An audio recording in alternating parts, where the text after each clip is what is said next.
Chers téléspectateurs, internautes et fans de Dema TV, Dabar Web TV et de ABM Sport, bonsoir. Au sommet, dans les traditionnelles rubriques de cette émission sportive, nous ferons le tour des stades pour le compte du championnat professionnel de football et des infos pêle-mêle d'autres disciplines sportives viendront mettre un thème à l'actualité. Avec mes débatteurs, confrères, consultants et analystes sportifs, nous allons nous plonger dans le Zoom pour débattre de quelques sujets, notamment le bilan de la Ligue Pro Suite et cette décision inédite de la CAF qui vient redonner un peu d'espoir à tout un peuple en quête de participation à la prochaine Coupe d'Afrique des Nations. Dans l'aperçu, l'instructeur des arbitres Gérard Daoud nous parlera des incidents de match et des tacles dans le football. Bienvenue dans l'arène du sport. Pour m'accompagner pendant ces 52 minutes d'émission, à ma droite, j'ai Moussou Eman, journaliste au groupe de presse d'Abarou.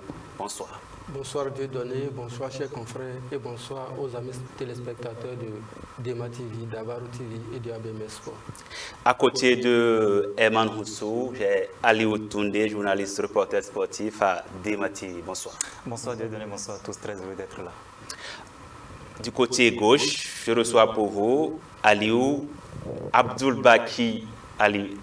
Maman Zakari, peut-être que je finirai par m'habituer à ce nom. Bonsoir. Bonsoir Dieudonné, bonsoir à tous nos amis sportifs. Tout de suite, allons à l'actualité.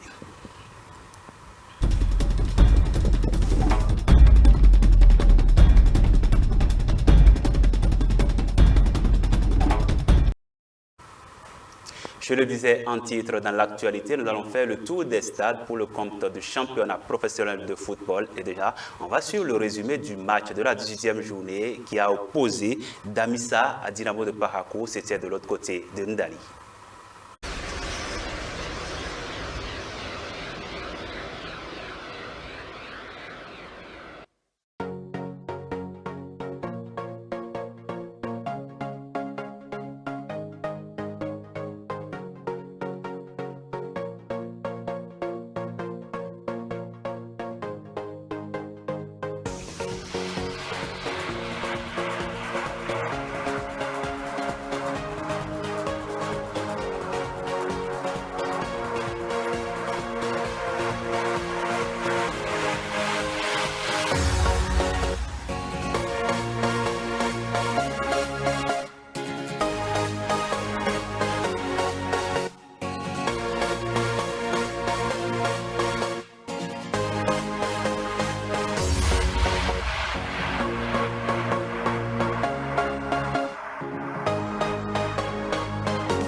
Un peu partout.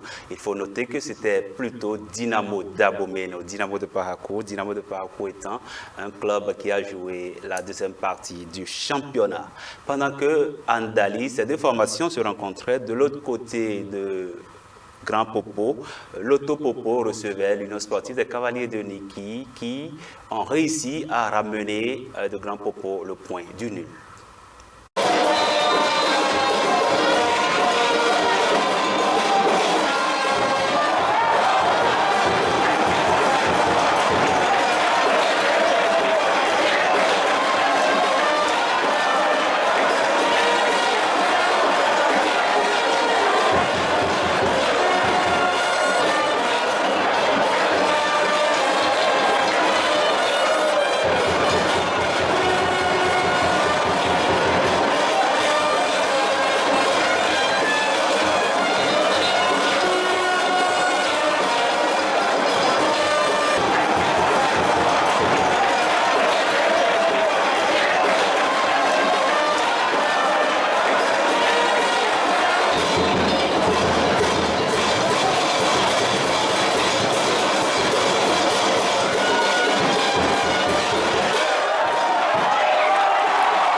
Pendant que l'actuel deuxième au classement perdait des points, et le champion en titre ne compte pas véritablement laisser sa place à qui que ce soit. Les victoires s'enchaînent et une fois encore, du côté de Ayema, Coton a pris le dessus.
le football, c'est tellement bizarre que on a marqué les 2 buts en deuxième mi-temps où on était peut-être en moins en possession du ballon, ça c'est sûr, mais on a été plus efficace. Première mi-temps, je pense qu'on a été dans la précipitation. On a joué trop vite nos actions de jeu. On a sorti très bien le ballon. Nos milieux de terrain ont été très présents. Malheureusement, dans les derniers gestes, on n'a pas été bon. On a été avec de la précipitation, puis après de la justesse. C'est une première pour le mythique club de l'Ouémé, Dragon de l'Ouémé, dans cette compétition de Super League Pro à engranger. Sa première victoire, c'était face aux Requins, 2-1.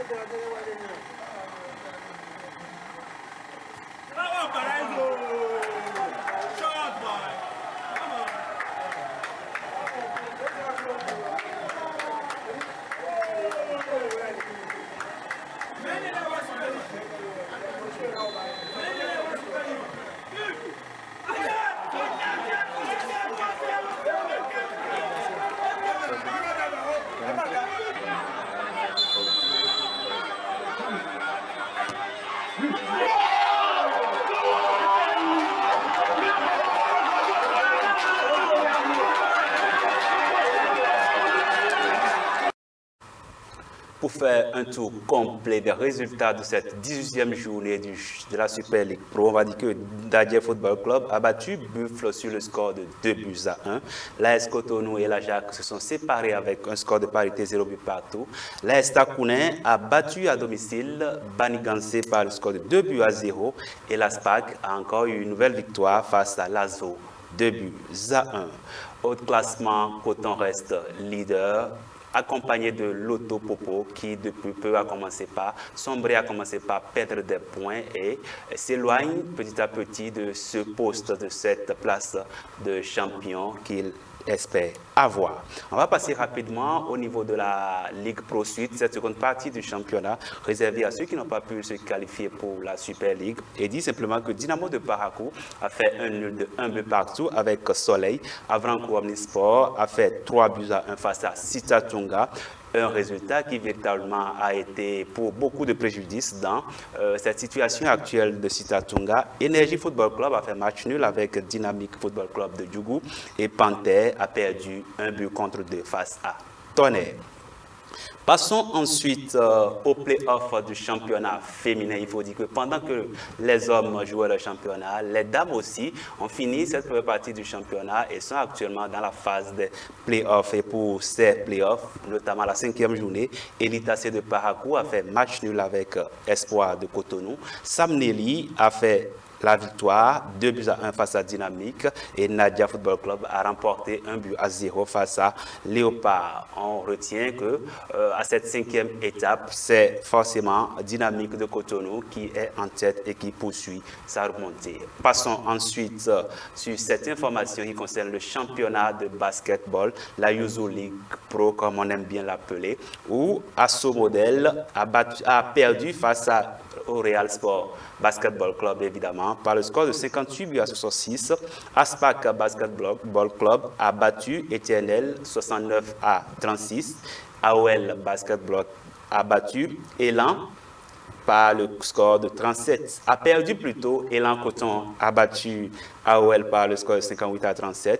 Renaissance a battu Bosco Star de Parakou sur le score de 70-37. En tête du classement de ce championnat de basketball, Élan Coton et Renaissance se tiennent au coude à coude et font simplement la différence au nombre de points marqués. On va passer à un autre sport, celui du volleyball. Le championnat se poursuit aussi de ce côté et la phase départementale est terminée. Nous en sommes à la phase des playoffs et déjà les dates et lieux de ces playoffs sont connus dans le département du Borgou. Il s'agira de jouer du 26 au 28 mai du côté de Niki où 4 clubs seront représentés pour véritablement disputer ces 2 places qualificatives pour la phase nationale. Il s'agit de Étincelle, de Lynx, de Cavalier et de Béquet Volleyball Club. Voilà ainsi fait le tour de l'actualité sportive en ce qui concerne tous les championnats qui se déroulent dans le Bénin. Place au Zoom.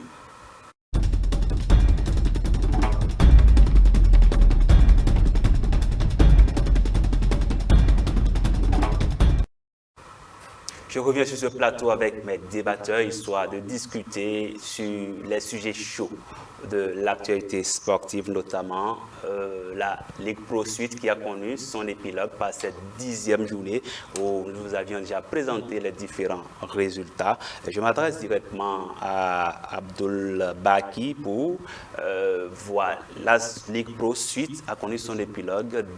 10 journées âprement disputées, mais au final, c'est une compétition où véritablement nous devions avoir des relégations. Sita Tonga descend, Énergie Football Club descend. Et oui, il faut dire que à l'image du championnat national, en tout cas quand on parle de football, il n'y a pas que la Super Ligue professionnelle, il n'y a pas que la Ligue professionnelle d'abord, il y a aussi cette Ligue Pro Suite là qui, après donc la Ligue professionnelle, quand les cadres sont qualifiés, c'est cette Ligue Pro Suite là qui se poursuit avec les clubs qui n'ont pas pu donc remonter du côté de la Super Ligue professionnelle. Il faut dire tout simplement que cette compétition aussi se dispute âprement, hein, et vous l'avez dit, 10 journées déjà sont passées et à l'arrivée on voit Sita Tonga et cette formation d'énergie qui sont tout simplement relégués. C'est dit là à ce niveau que le travail n'a pas été fait. Ces deux formations n'ont pas été à la hauteur, donc tout simplement il faut dire que elles sont reléguées. Si je prends d'abord la formation de énergie, quand on parle d'énergie, on a comme impression que tout à l'heure, cette formation a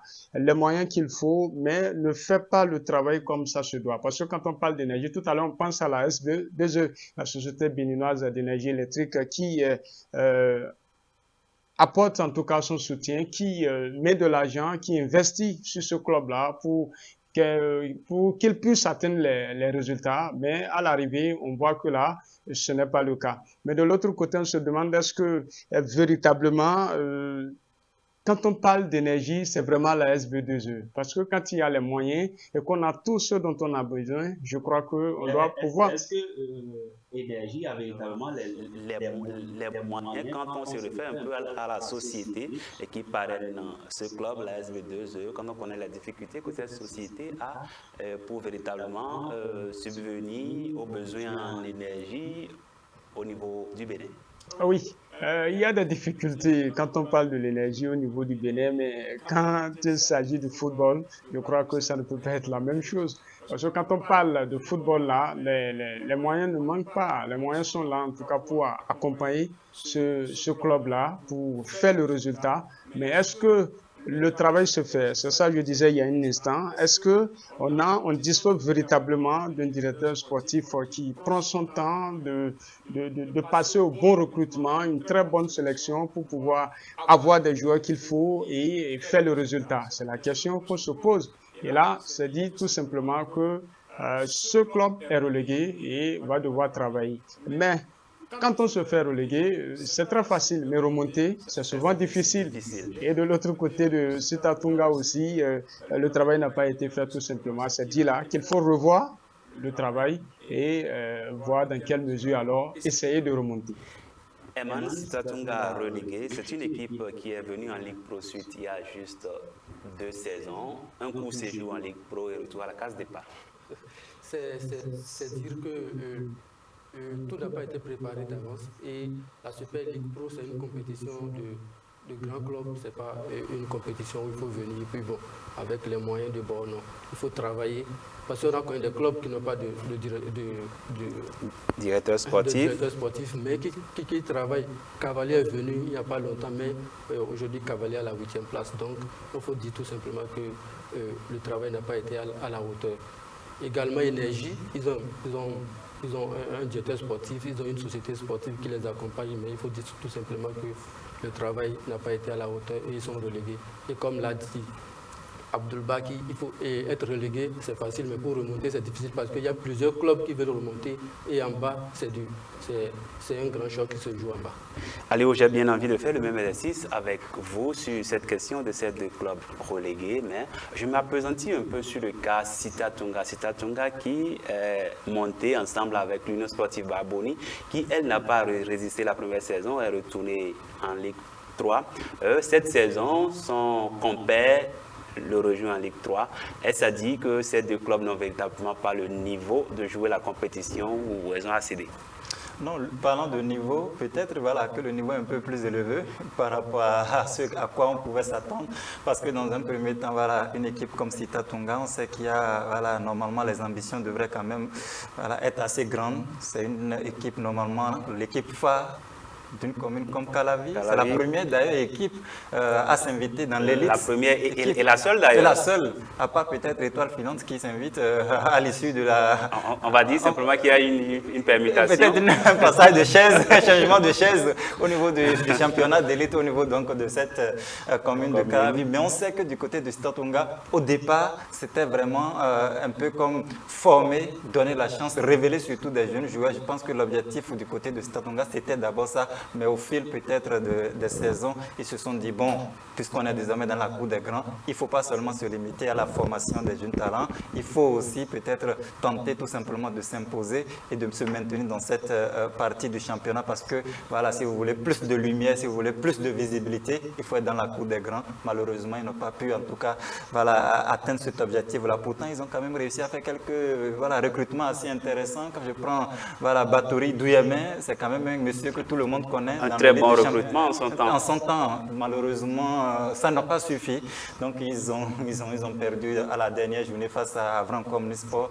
Je pense que voilà, ils retombent dans leur travail. Peut-être que c'est le moment plus que jamais aussi de redéfinir les cartes et de redéfinir aussi les objectifs de ce côté-là.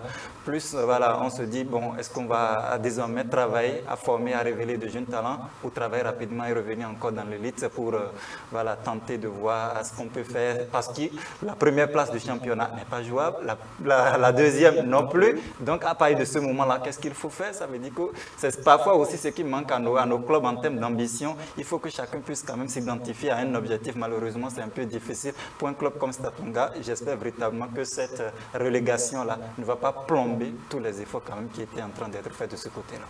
Énergie qui, entre-temps, nous a véritablement fait rêver avec cette participation à la Coupe CAF qui a joué face à Enyimba. On a vu un peu comment ça se passe. Énergie, depuis 2 saisons, est-ce qu'on va dire que on voyait venir la chose parce que Énergie était en Ligue Pro Suite la saison dernière. On a vu les prestations du club. Heureusement, ce club a réussi à se faire maintenir, mais l'année d'après, on retombe totalement en Ligue 3 dans... Bon, on ne va pas aborder le cas de ce championnat bizarre que nous jouons depuis, mais Énergie désormais en Ligue 3. Qu'est-ce qui va se passer? Non, qu'est-ce qui va se passer? Tout simplement, je pense que voilà, les responsables, notamment ceux-là qui chapeautent le club depuis un bon moment, notamment cette dernière saison, doivent tout simplement se remettre en cause. Un club qui, à un moment donné, voilà, de notre football, quand même, a été considéré comme voilà, un club assez respecté, un club qui portait peut-être l'espoir de tout un peuple. Vous avez parlé de cette participation voilà, aux compétitions continentales. À un moment donné, ils nous ont fait rêver. On se souvient même, ils ont failli faire perdre la voix à Igor Souzouno. Avec cette participation du côté de la Guinée. Donc, à un moment donné, c'est un club avec peut-être des dirigeants. Entre-temps, beaucoup de choses peut-être sont passées et les hommes ne sont plus les mêmes. Et au niveau même des postes stratégiques, comment est-ce que ça se passe? L'autre chose aussi, c'est, oui, on parle d'énergie, mais en réalité, est-ce qu'il y a de l'énergie? C'est ça la grosse question qu'il faut se poser. Malheureusement, le club retombe. Peut-être que là aussi, ça va voilà, sonner les uns et les autres afin qu'on puisse tout simplement voir dans quelle mesure faire remonter rapidement ce club-là, parce qu'il ne mérite pas de retomber aussi rapidement dans une division aussi inférieure. Et le challenge dans cette compétition de Ligue Pro Suite, c'est de réussir à se faire maintenir malheureusement. Sita Tunga et Énergie n'ont pas pu le faire, ils sont relégués en Ligue 3. On va espérer que la saison à venir, ces deux clubs puissent véritablement travailler et remonter parce qu'on a bien envie de les revoir en Super League. Pourquoi pas?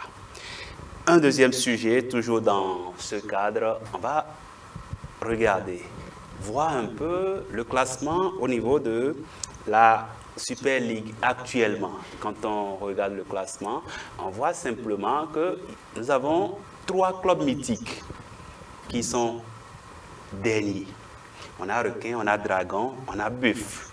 Qu'est-ce qui se passe véritablement au niveau de nos anciennes gloires? Non, qu'est-ce qui va se passer? Tout simplement, je pense que voilà, les responsables, notamment ceux-là qui chapeautent le club depuis un bon moment, notamment cette dernière saison, doivent tout simplement se remettre en cause. Un club qui, à un moment donné, voilà, de notre football, quand même, a été considéré comme voilà, un club qui portait peut-être l'espoir de tout un peuple. Vous avez parlé de cette participation voilà, aux compétitions continentales. Ils ont un moment donné, peut-être que là aussi, ça va voilà, sonner les uns et les autres afin qu'on puisse tout simplement voir dans quelle mesure faire remonter rapidement ce club-là, parce qu'il ne mérite pas de retomber aussi rapidement tous ces efforts quand même qui étaient en train d'être faits de ce côté-là. D'abord, commencez par dire félicitations à cette formation de Dragon FC de Lomé qui a réussi en tout cas à réaliser sa toute première victoire pour le compte de cette Super League-là. Mais on a vu beaucoup de clubs qui ont eu des difficultés, notamment des difficultés financières.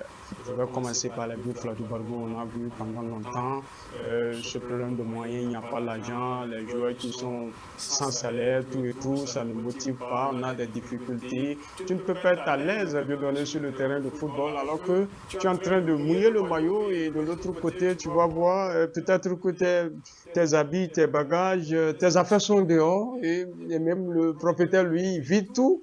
Tu quittes le terrain, tu veux voir tout au portail, c'est difficile à gérer. Dans ce cas, comment faire le résultat? Ce n'est pas possible. Et je crois que c'est ce problème-là qui est au cœur de cette régression-là au niveau de ces clubs phares qu'on a connus. Buffle, club phare du Septentrion, le Dragon de Lomé, club le plus titré de l'autre côté. Et du coup, on tombe dans cette difficulté-là, c'est dire là tout simplement que ces difficultés sont relatives au problème de moyens. Mais à côté, il y a que parfois il y a des moyens, mais les résultats aussi ne suivent pas. Et donc, il faut très rapidement essayer de corriger tout ça. Et avec cette subvention accordée en tout cas, bon, c'est vrai que c'est sur papier d'abord, ils ne sont pas rentrés en possession des sous. Ils rentreront en possession de ces sous-là. Les programmations peuvent être déjà faites. Et il va falloir véritablement corriger le tir, revoir les choses. Et une fois encore au président de corps, ce n'est pas le moment en tout cas de se changer des véhicules. Il faut véritablement prendre ces sous-là, penser aux joueurs, aux acteurs même qui mouillent le maillot. Et je crois que les résultats vont suivre au niveau de ces clubs forts qu'on a connus pendant plusieurs années dans notre pays. Emmanuel Buffle du Borgo, j'aborde le cas avec vous. Vous êtes dans le Septentrion. On va dire que c'est un de vos clubs, en tout cas le club dont vous suivez le mieux les matchs. C'est inédit, Buffle du Borgo, qui, après 18 journées, n'arrive pas à sortir je ne vais pas dire du peloton de la queue, mais qui n'arrive pas à se séparer de cette place qui lui colle à la peau depuis la première journée. Ah oui, c'est des difficultés qui viennent souvent au niveau même des grands clubs vivent cette difficulté-là. Il faut reconnaître que même les années surpassées, Buffle, c'était pas Buffle qu'on voit aujourd'hui. Et les difficultés financières aussi ont été à la base de cette situation. On a vu quand même après l'annonce des subventions, 2 victoires. Bon, après, et puis après tout s'est sombré, on n'a pas compris. On avait cru que c'était une manière de sortir de ces anciennes habitudes victoires-là. Mais bon, tout de suite, tout a basculé. Puis bon, nous sommes déjà pratiquement à la fin de la saison. Encore 6 journées à jouer. Et ils sont toujours parmi les 3 derniers. Ils sont parmi les 3 derniers. Aliou, est-ce que moi j'ai envie de dire, ou du moins, d'aucuns disent que c'est cette réforme de société sportive qui a rattrapé les clubs mythiques, clubs qui n'appartiennent véritablement à personne, qui appartient à tout le monde, et c'est véritablement difficile de sortir, d'avoir du mécénat autour de ces clubs parce que ça appartient à tout le monde, mais tout le monde ne met pas de l'argent.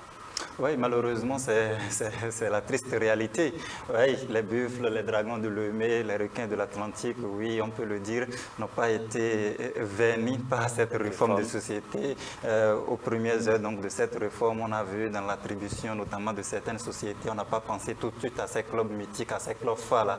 Même si voilà, le cas buffle, quand même, on le sait, ils avaient quand même bénéficié de CNCB qui par la suite a été dissous, tout ça.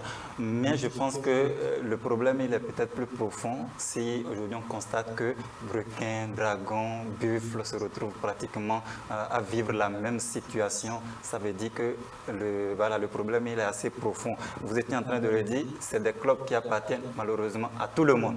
Mais tout le monde n'y met pratiquement pas tout.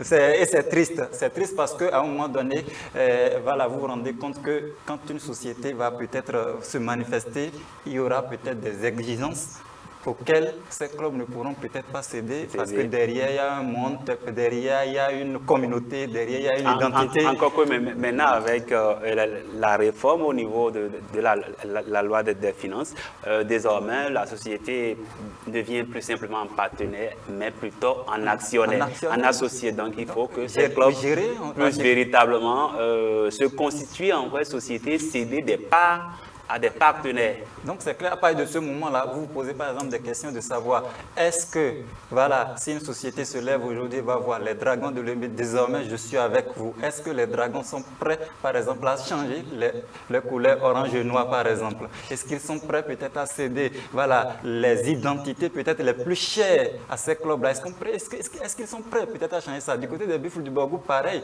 quand, voilà, CNCB était là, on a vu quand CNCB voulait un peu changer les maillots, autour du maillot. Donc vous voyez, ça, alors qu'en réalité, est-ce que c'est... Voilà, certes, il y a des identités auxquelles on tient, voilà, très chèrement, mais à un moment donné, il faut comprendre aussi que la cadence a changé. Et si on veut vraiment suivre, voilà, la réalité des choses aujourd'hui, il faut au moins comprendre quand même ce qui se passe. Et voilà, on sait, changer le maillot, c'est pas changer le maillot aux couleurs désormais d'une société qui vous appuie, qui met des millions à votre disposition, des milliards peut-être à votre disposition. Je pense que c'est rien à côté quand même de l'épanouissement de tous les acteurs qui participent à l'animation de ce club-là. Donc, à un moment donné, il faut que les dirigeants, notamment de ces clubs mythiques-là également, se disent attention, il faut qu'on se remette en cause et surtout qu'on se dise que les réalités ont changé et il faut que nous-mêmes nous mettions au pas.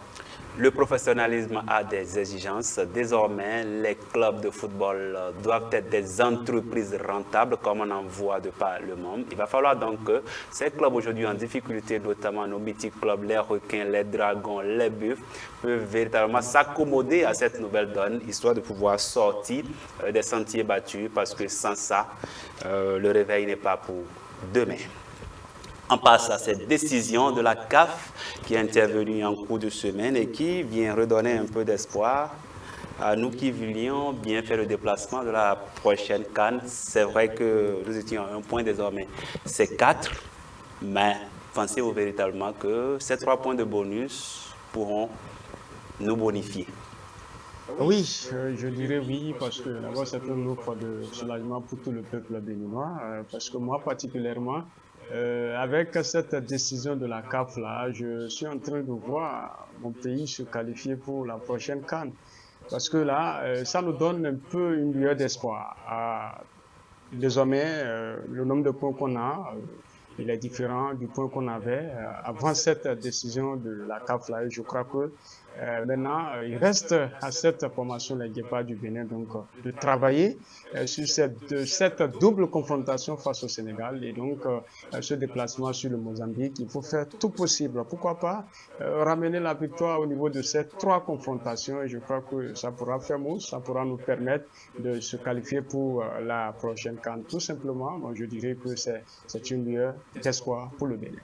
En concurrence avec cette équipe du Mozambique qui a réussi à nous voler les 3 points à Cotonou, nous devons faire le résultat. Mais en tant que Béninois, en tant qu'acteur sportif, nous avions bénéficié de 3 points que nous n'avions pas volés.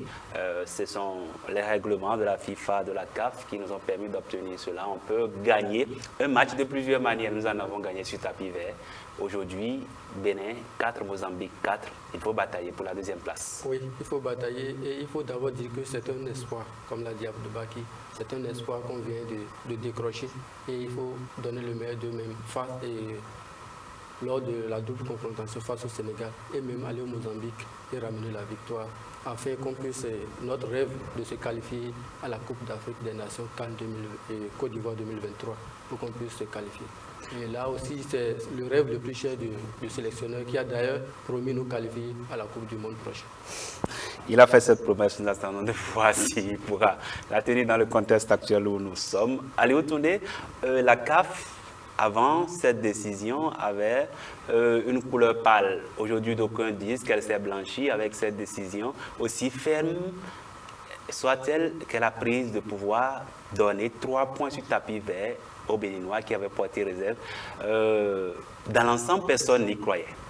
Oui, dans l'ensemble, personne n'y croyait parce que par le passé, ça ne se passait pas très bien. Quand le Bénin va la porter, peut-être se retrouver dans cette situation-là, ça ne prospérait pas. Maintenant, je voudrais quand même que les uns et les autres se posent la question de savoir pourquoi ça ne se passait pas bien et pourquoi maintenant ça s'est très bien passé. Il y a un délai, quand vous constatez qu'il y a une infraction, quelque chose se passe, il y a un délai pour porter réserve, vous pouvez faire une réclamation, comme on le dit. Est-ce que par le passé, on restait dans ce délai-là? Peut-être que non, mais cette fois-ci, aussitôt le match terminé, vous avez vu, c'est tout de suite, sur le terrain même que voilà, les choses ont été avancées juste en conférence de presse déjà d'après-match. On a vu le sélectionneur national, Guénotro, qui voilà, a insisté sur le fait. Ça veut dire qu'on est resté vraiment très éveillé du côté du Bénin. Peut-être qu'on a appris des erreurs, peut-être des autres recours qui n'ont pas prospéré. Voilà, ça n'a pas marché parce que vous n'êtes pas resté dans le délai, ça n'a pas marché parce que voilà, ce n'est pas 2 jours après le match qu'il faut venir voilà, se plaindre. Mais cette fois-ci, ça a marché parce que c'est du moins la lecture que moi je fais de la situation aujourd'hui, parce que ce n'est pas la première fois qu'on se retrouve dans face à la CAF. Oui, à vous écouter, on a tendance à dire que vous attribuez quelque peu l'exploit de cela au nouveau sélectionneur qui véritablement, parce qu'on l'a vu même en conférence, en parler, s'est dit véritablement qu'il était conscient de la situation et il sait que quand on respecte un peu le règlement, les procédures, on gagne toujours. Il faut dire que c'est un expérimenté, il est dans ce domaine il y a bien longtemps et ça dit, sa touche particulière apporte un peu plus de professionnalisme dans la gestion de notre équipe nationale. Oui, forcément. Peut-être pas seulement aux sélectionneurs, mais peut-être à l'ensemble des acteurs, parce qu'ils étaient là et ils avaient commis peut-être des erreurs. Maintenant, ils se sont servis de ces erreurs-là pour corriger, rectifier le tir. Donc aujourd'hui, ça leur a permis en tout cas de gagner la bataille sur tapis vert. Ce n'était pas gagné d'avance, mais aujourd'hui c'est fait. Ça veut dire que si vous faites les choses dans les règles de l'art, il n'y a pas de raison qu'on ne vous donne pas la victoire. Ce qui vous revient de droit. Donc ce qui vous revient de droit. Aujourd'hui, le Bénin gagne et tout le monde est d'accord. L'opinion internationale est d'accord que voilà, c'est comme ça, ça a été triché, donc ça passe. Moi, ce que je retiens globalement, en tout cas, de cette affaire, c'est que, oui, du côté du Bénin, certes, la CAF nous relance les Guépards dans cette poule, mais attention, cette deuxième place ne va pas seulement se jouer entre le Bénin et le Mozambique. Le Rwanda compte 2 points. Il y a encore 2 journées à jouer. Donc, peut-être qu'on va beaucoup plus se focaliser sur le Mozambique, oubliant le Rwanda, qui peut-être aussi peut aller chercher l'exploit en gagnant ces 2 matchs. Le Rwanda peut compter 8 points. Et vous voyez que dans ce contexte-là, ça devient encore... en difficulté. Donc, à partir de ce moment-là, on devrait quand même aborder les prochaines journées, les 2 prochaines journées, sans calcul, sans détail, surtout sans porter le moindre regard sur ce qui se passe sur les autres pelouses. Nous, on a 2 matchs à jouer, l'un à domicile, l'autre en déplacement. Déjà, le prochain match, le 17 prochain à Cotonou face au Sénégal. Donc, il faudra bien négocier cela avant maintenant ce déplacement. Certes, tout le monde est d'accord que ça va être difficile, mais si on négocie bien déjà le match du 17, on peut aussi se changer d'état d'esprit et arriver quand même du côté de Mozambique avec beaucoup plus de confiance et d'espoir. On retient simplement que ça va être difficile mais pas impossible. Nous restons dans le domaine du football où tout peut arriver. Il suffit et d'y croire. Et sans transition, nous allons passer au dernier sujet du Zoom où vous aurez rapidement 30 secondes pour intervenir. C'est vrai que nous faisons une entorse à cette émission qui est dédiée au sport local, mais cet événement ne peut pas passer inaperçu. Il s'agit de la victoire des Sénégalais face aux Marocains en finale de la CAN U17. Le Sénégal, encore un nouveau trophée continental. Oui, qu'on le veuille ou non, le Sénégal est une nation de football. On a vu la CAN, on a vu le CHAN, et aujourd'hui c'est la CAN U17. C'est-à-dire là, tout simplement qu'un travail sérieux se fait à la base. Parce que le football, c'est à la base. Il faut former des écoles de football. C'est comme ça qu'on peut avoir de bons joueurs de demain. Il faut partir de la base, créer des écoles de foot, ou inscrire les enfants qui vont, dès le bas âge, commencer par toucher au ballon et grandir avec. Je crois que c'est ce qui peut faire d'une nation une nation de football. Le Sénégal dans la formation à la base. Aujourd'hui, la CAN U17, on a vu la CAN, on a vu le CHAN, on a vu la CAN de beach soccer et tout dernièrement, la CAN U17 plus une autre coupe continentale au niveau d'une compétition des malentendants, encore champions à ce niveau. Ils ont tout raflé. Ils ont tout raflé et il faut reconnaître que c'est avec des joueurs locaux. Donc les joueurs locaux qui jouent dans un championnat, dans le championnat sénégalais et avec des coachs qui ne viennent pas d'ailleurs, des coachs nationaux, tout ça là. Et c'est un message fort à l'endroit des autres pays qui croient qu'il faut importer, il faut les binationaux, il faut les coachs étrangers. On fait notre sauce avec nos condiments locaux et c'est toujours intéressant, appétissant à déguster. Oui, forcément. Moi, ce qui rend quand même plus retentissant l'exploit du Sénégal, c'est que lorsque vous jetez un coup d'œil sur les compétitions interclubs, on se rend compte que le Sénégal est presque absent.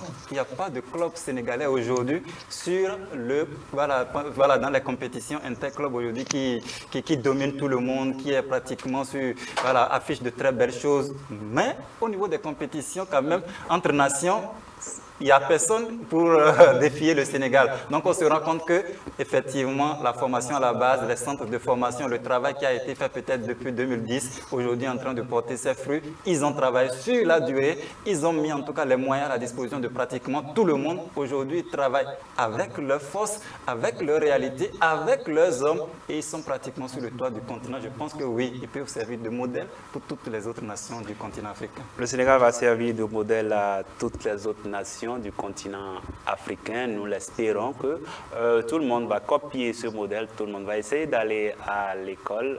Juste rapidement avec vous, Eman, on a vu le conseiller technique Monsieur Jimmy Adjovi Bokor, qui était du côté du Sénégal avec la création de l'Institut Diamba, qui en est pour beaucoup aujourd'hui dans cette percée du Sénégal qui, après l'épopée de 2002 face à la France, a disparu, mais revient plus fort 20 ans plus tard. Tout et tout, il fallait beaucoup de choses. Il est allé s'installer là-bas comme beaucoup d'autres qui ont quitté le pays. Et aujourd'hui, on voit qu'il apporte beaucoup au football sénégalais. C'est un exemple qu'on peut copier. Pourquoi pas l'inviter à aussi créer un centre au Bénin ici pour favoriser l'éclat du sport béninois. Avec l'exemple du Sénégal, on peut dire sans risque de se tromper que le football se construit à la base. Il ne faut jamais démarrer par les plus grands, c'est toujours par les plus petits. Inculquer le savoir footballistique afin que dans 5 ans, 10 ans, les fruits puissent porter la promesse des fleurs. Voilà, on met un terme à cette partie, cette rubrique de l'émission qu'est le Zoom. Et on aborde à présent l'aperçu.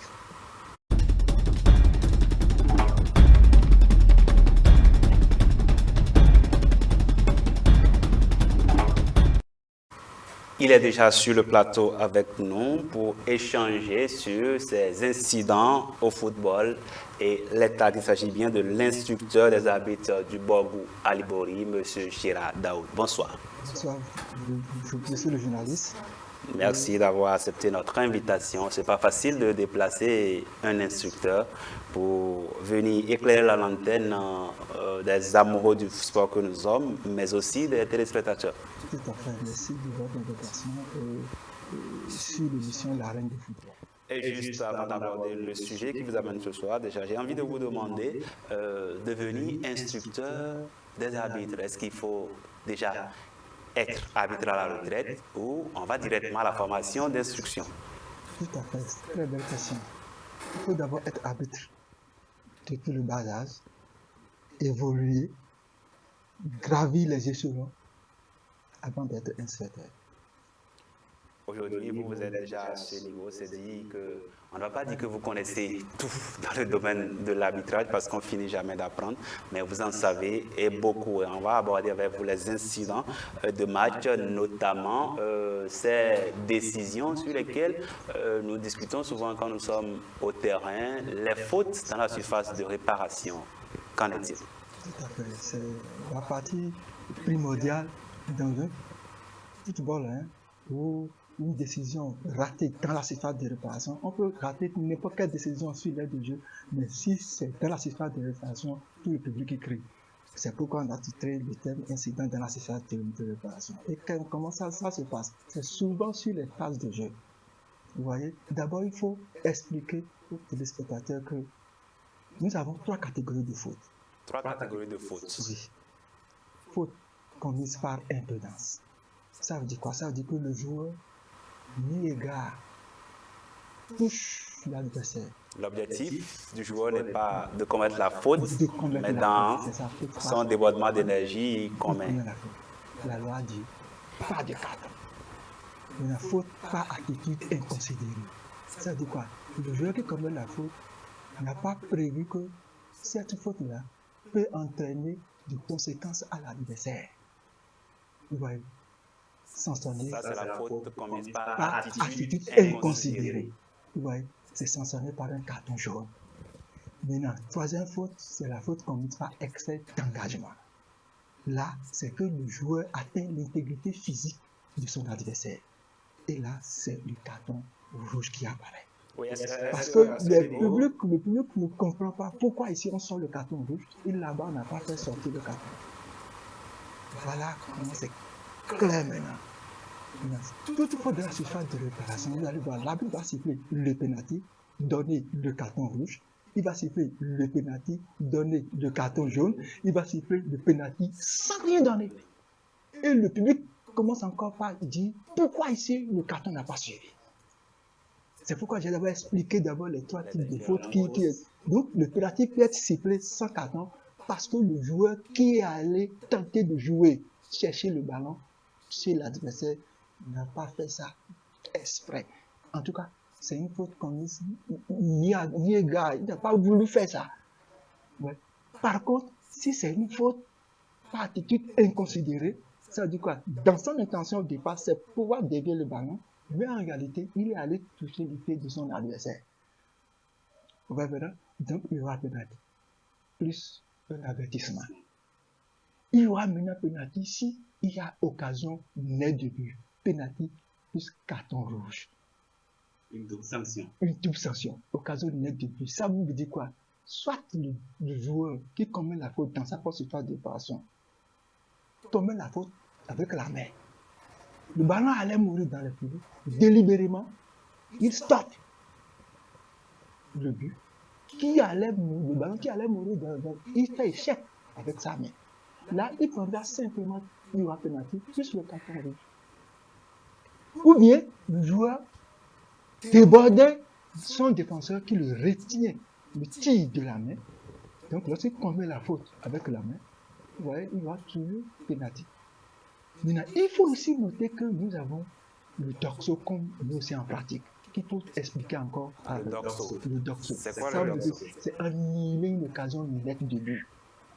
Et ça, c'est conditions qu'il faut respecter. Première condition, on regarde la direction du ballon. Est-ce que le ballon, après la faute, est-ce que s'il ne commettait pas la faute, est-ce que le but n'est pas dégagé? Ouais. On regarde maintenant le sens. Donc la direction et le sens. Le nombre de défenseurs et la localisation de ces défenseurs. Ouais. Si le défenseur, il est l'avant-dernier défenseur, s'il ne faisait pas cette faute-là, est-ce qu'il y a un autre défenseur qui pouvait venir en couverture? S'il y a un autre défenseur qui pouvait venir en couverture, c'est dit qu'il y aura coup franc direct si c'était à l'extérieur de la surface de réparation. Si c'était dans la surface, ça sera pénalité. Mais c'est le carton jaune qu'on va le faire sortir parce qu'il y a un défenseur qui peut venir sauver encore. Mais s'il y a plus de défenseurs, ça peut dire le nombre de défenseurs et la localisation de ces défenseurs-là. Pour choisir la couleur du carton, si c'est le rouge ou bien si c'est le jaune. Il y a aussi le contrôle de la balle. Donc il y a 4 éléments importants. Il y a aussi le contrôle de la balle. Le joueur, s'il n'était pas fauché, est-ce qu'il pouvait contrôler le ballon que lui-même il a poussé devant? Il y a d'autres, ils ont vu qu'il a perdu le ballon, il va s'écrouler pour mettre l'arbitre en difficulté. Alors que lui-même, il ne peut plus hériter de la balle. Donc nous avons 4 éléments. Direction, distance, mais il y a la distance. C'est-à-dire le lieu où la faute a été commise par rapport au filet, par rapport au but. Direction, distance, défenseur et localisation et le contrôle. Lorsque les 4 éléments-là sont réunis, c'est ça qu'on parle de doxo. Donc c'est le carton rouge direct, quel que soit l'emplacement du terrain. Ça ne sont pas nécessairement là, ce n'est pas nécessairement dans la surface de réparation. Ça peut se regarder aussi dans la surface de réparation. N'importe quelle partie du terrain qui Lorsque remplit à ces conditions, lorsque vous êtes déjà dans la moitié de l'autre équipe, là où on a la ligne médiane, en même temps, le joueur peut être il peut avoir le doxo. Donc si les 4 conditions sont réunies, c'est déjà le carton rouge. Si une condition rate, ça veut dire que ça tombe à une occasion prometteuse. Donc c'est la différence entre occasion nette et occasion prometteuse. Si une des conditions n'est pas réunie au niveau du doxo, ça veut dire que l'occasion, la phase là crée une occasion prometteuse. Donc sanctionné par un carton jaune nécessairement. Si l'arbitre ne donne pas ça, ça veut dire que l'arbitre a fait une faute Technique. En parlant de cet aspect, on entend parfois sur le terrain l'arbitre qui ne siffle pas une faute et on estime qu'il était loin, il n'a pas vu l'action et autres. Et en ce sens, quelle est la distance à laquelle l'arbitre doit se retrouver chaque fois qu'il y a une action, à quelle distance doit-il se retrouver du ballon et de la phase? Un arbitre qui fait toujours la condition physique, qui recherche à évoluer, un arbitre professionnel, je ne peux pas dire, doit nécessairement être au moins à 9 mètres 15 du ballon. Il doit être plus proche à chaque fois. Il ne doit pas être à 11 mètres, 12 mètres, 15 mètres. Non, il est déjà loin. Il ne pourra pas apprécier la phase. Et lorsqu'il est rapproché, il a l'angle de vision clair et il prend toujours une bonne décision. L'arbitre doit rester à 9 mètres 15 à chaque fois du joueur et de l'action. C'est véritablement que nos amis au plan local doivent véritablement travailler leurs conditions physiques, être aussi au top que les joueurs, les 22 acteurs qui sont sur le terrain.